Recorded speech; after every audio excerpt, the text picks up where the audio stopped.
Hey everyone, welcome to Flamboyant Flavors. I am Reena and in this video I'll be showing you how to make palak paneer. I'm also going to share some important tips, so watch this video till the end. Let's get started with the base of palak paneer, which is the spinach puree. To make spinach puree, in a pot, take 4 to 6 quarts of water and let it come to a semi-boil.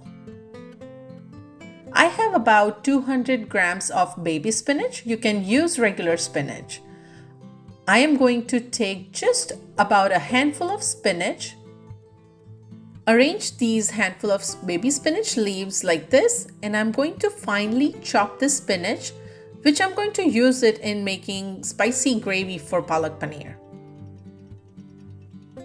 Once the water is at semi-boil stage, add remaining spinach leaves and let it cook for about 2 minutes. Remove spinach leaves from hot water and submerge them into cold water to stop the cooking process.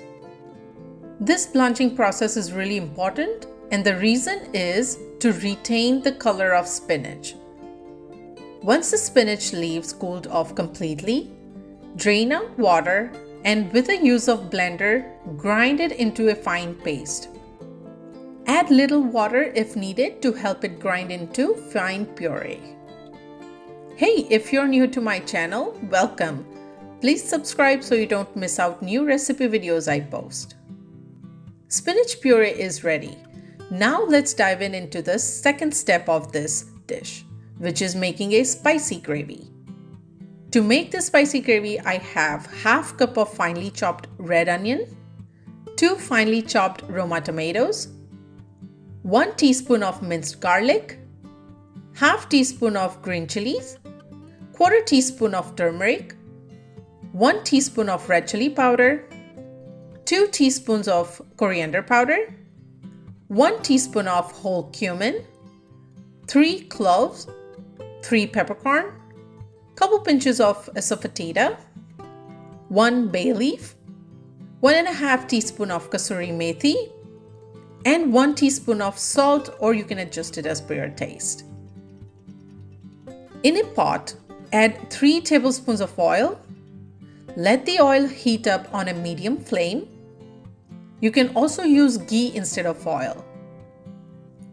Once the oil is hot, add whole cumin, 1 bay leaf, peppercorn, and cloves. Let these whole spices heat up for about 30 seconds. Then add asafoetida, garlic, and green chilies. Saute it for about 30 seconds and then add finely chopped red onion. Saute onion till it turns golden brown in color. I do like to saute garlic and onion till it's nicely toasted so it doesn't taste raw, and instead it'll give a nice aroma to this dish. Then add finely chopped tomatoes. Give this a quick mix. Add salt with it to help it cook faster. Now add turmeric, red chili powder, and coriander powder. Mix all the spices in. Add just about a dash of water.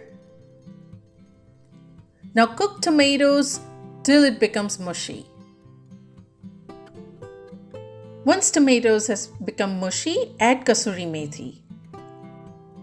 Cook till you see the oil starts to separate. Add chopped spinach and cook for about a minute. After that, turn the flame on low. Add blanched spinach and mix it well. With just a quarter cup of water, I'll rinse my blender cup so that I get every bit of the spinach puree. After just about a minute of cooking, turn off the flame and add 1/8 cup of cream just to have a creamy taste, or you can also add in some butter. I have homemade paneer cubes that I'll use in this dish. I always make paneer in bulk and freeze it. Let me know in the comments section if you would like to see how I make paneer at home. Gently mix in to cover the paneer cubes in the gravy. Blanching spinach really makes a difference in the look of the dish. You can enjoy palak paneer with roti, naan or rice. Garnish with some cream and palak paneer is ready to be served. Hope you like this recipe and do give it a try. Don't forget to subscribe to my channel for more recipe videos, and thank you for watching, and I'll see you in the next video.